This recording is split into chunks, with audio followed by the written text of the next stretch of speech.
I'm Sol Guevara, dating secretary. Nakilala ko si Shurhomes because of my former work as sales secretary ng Team Julie. Noon na wala naman talaga akong plano na magbenta.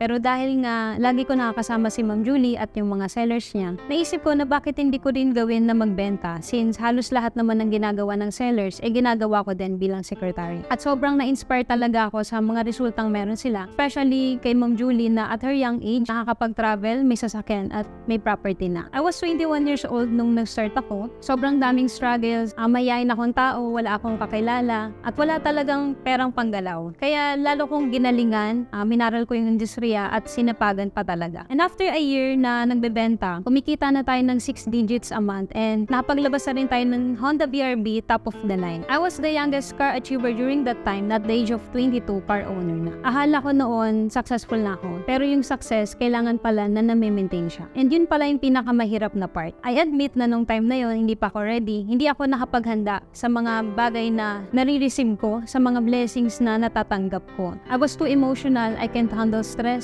I can't handle pressure, and when it comes sa decision making, sobrang bagsak talaga ako doon. And sinamahan pa ng mga personal problems and family problems, kaya nawala talaga ako sa industriya. But here comes 2020, nakabalik na rin tayo sa industriya sa tulong na rin ni Ma'am Julie. Although hindi agad-agad kasi natatakot ako na mag-fail ulit at yung feeling na napag-iwanan ka na ng mga nakasabayan mo. Pero yung takot, kailangan mo lang palang harapin para mag-grow ka. And nag-start ako talagang back to zero, back to basic, empty cup talaga. Inisip ko noon na day 1 ko ulit. Kasi sabi nga nila ang totoong magaling may resulta. And that time, wala pa talaga akong resulta noon. Kaya nakikinig lang ako sa mga resultadong tao. Yung unang 3 buwan, sobrang hirap. As in, wala talagang perang panggalaw. Minsan, naalala ko nga, minsan yung pagkain namin, kape na lang yung inuulam namin, or minsan cup noodles na lang. And naalala ko yung unang linggo ko sa Ortigas, binaha pa yung apartment na nirerentahan namin. Pangalawang buwan, sobrang hirap din. Pagpasok pa lang ng taon, January 2021, yung nanay ko na aksidente. And kailangan namin ng malaking pera nung time na yon. Naalala ko noon, walang emotion, bawal magdrama. Kasi inisip ko noon, kailangan namin ng malaking pera and hindi pwedeng magdadrama ka lang. Sobrang daming sacrifices din kasi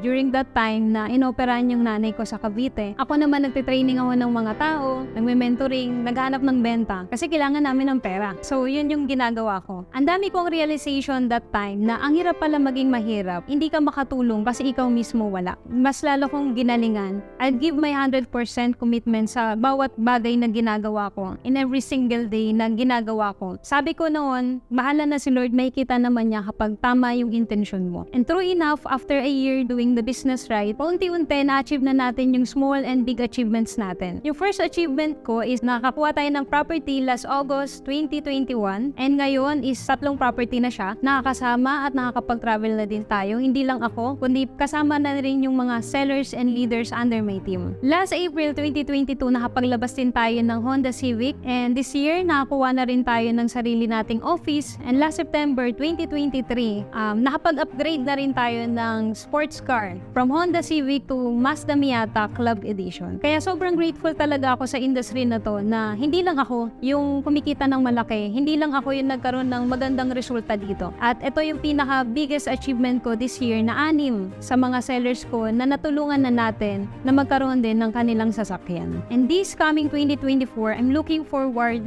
to more achievements, to more results, to more dreams to unlock, na mas marami pang sellers ang matulungan natin this year. Sa mga sellers na matatagal na namin kasama, sa mga bago pa lamang, at sa paparating pa lang, we are the living testimony na lahat ng pangarap mo ay posibleng makuha, but only if you are willing to pay the price. Just give your 100% commitment and God will do the rest. And of course, I would like to take this opportunity na pasalamatan yung mga tao sa likod ng success story ko. Ang first, nagpapasalamat ako kay Shurhomes, sa CEO namin, kay Boss Che, na sobrang dami ng natulungan ni Shurhomes na mabago yung buhay, at isa na ako doon. To my mentor, Ma'am Julie, na tinulungan ako na mag-umpisa ulit, pati yung grupo ko na makasimula ulit sa industriya. Lahat ng resultang meron ako, hindi ko to makukuha kung hindi ako nag-guide ng tama at hindi ako naturuan ng tama. Kaya nagpapasalamat talaga ako sa mentor ko. And of course, to my team is amazing, sellers, leaders, and core managers, na kung wala kayo, wala rin tong resultang meron tayo ngayon. Kaya dapat this time, mas pagalingan natin, masatawin natin para sa susunod, yung resulta niya naman yung kukunin natin. To my family, sa lahat ng mga tao na naniniwala at sumusuporta sa akin, maraming salamat po, and most especially to God who make all things possible. Kaya ikaw na nanonood, sa susunod yung success story mo naman yung pakikinggan ko. I'm Sol Guevara, dating secretary, ngayon sports car achiever at milyonaryo na sa tulong ni Sure Homes at Unstoppable.